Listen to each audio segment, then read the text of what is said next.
Urretxuko erdigunera iristen garenean, erraza da denboran atzera egitea eta orduko kaleak eta herritarrak nolakoak ziren imaginatzea. Izan ere, Urretxuk bere sorrerako morfologia mantentzen du denboran zehar. Lauki zuzena, 3 kalek zeharkatua. Goiko kalea, kale txikia eta beheko kalea. Azken hau dugu gaur protagonista. Bertan, Altzola etxean jaio baizen 1820an Urretxuko seme ezagun eta kuttunetariko bat, Jose Mari Iparragirre Balerdi.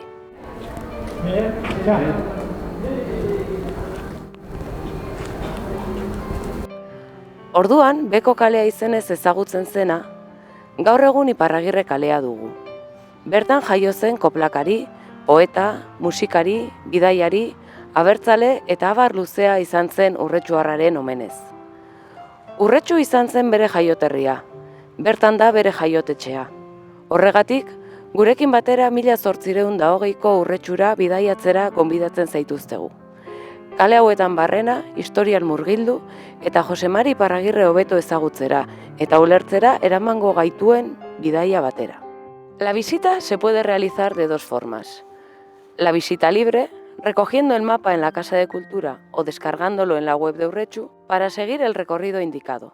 En el mismo se encuentran marcados una serie de puntos donde encontrarán un código QR que descifrar con el teléfono móvil.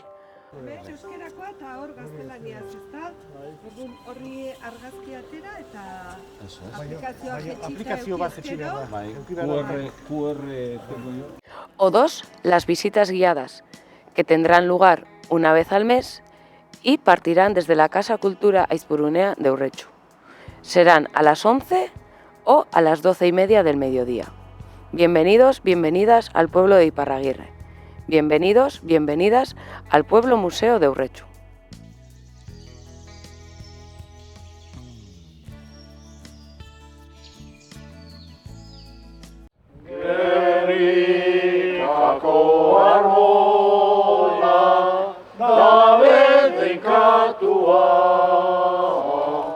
Euskaldunen artean guztiz maitatua.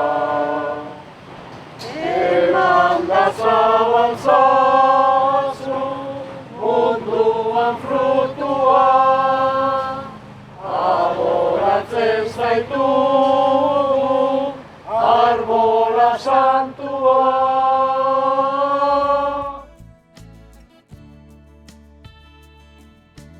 La característica principal es que primero se construía el lagar, dolarea, eraikitzen zuten lehenengo, eta ondoren bere neurrira baserria.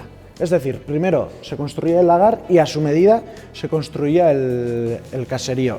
Y además el lagar es parte de la estructura que está sujetando al caserío. El caserío Igartubeiti, o la familia que un poco fundó el caserío, está relacionada también con la fundación de la Villarreal de Urretxu.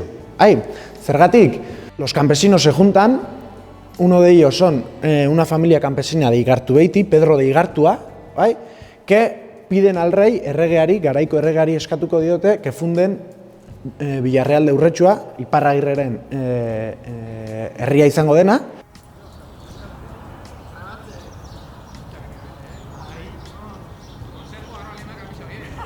Con la llegada del maíz, con el descubrimiento, conquista de América, llega el maíz, era una necesidad alimenticia.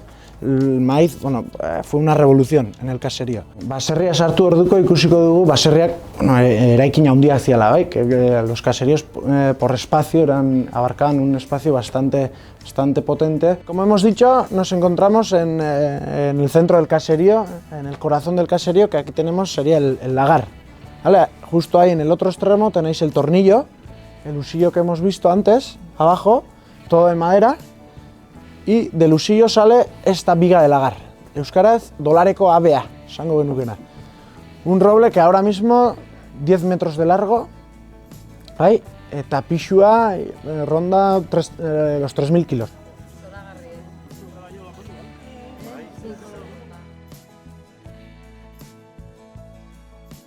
Gaur Iparragirreren bizitzaren inguruko bisita berezi bat egingo dugu.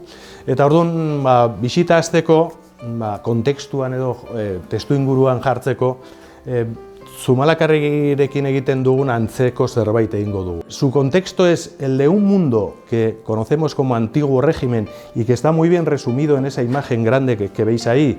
La iglesia tiene un peso terrible, el rey tiene todo el poder en sus manos, él toma todas las decisiones y esto va a empezar a cambiar a partir de la Revolución Francesa hacia lo que llamamos el sistema liberal.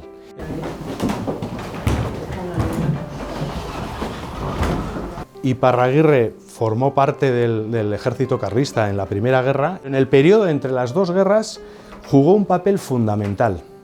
Y jugó un papel fundamental porque, entre otras cosas, creó el Gernikako Arbola. Iparragirrek bi karlistaren artean sortu zuen bere kantua, eta kantu hau hori foruzaletasunaren himno edo bihurtuko da. En 1858 se fue a América.